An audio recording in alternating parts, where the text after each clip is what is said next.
All right, I want to show something that has tripped me up the last 2 times I've done this, and that is the clutch on this WRX. I'll show you what's going on. There's the fork here.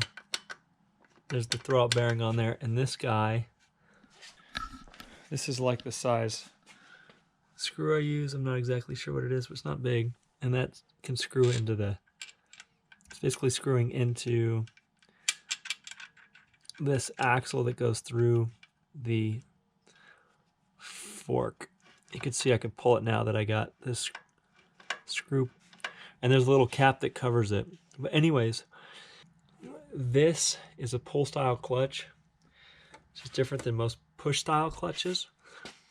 And so you can see it's got like a notched groove around here. That will slide in to the pressure plate and clip to it.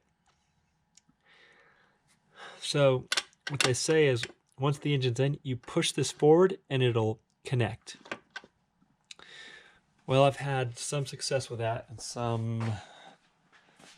sometimes it doesn't work, but I'll just show you the pressure plate side. I just got the clutch on.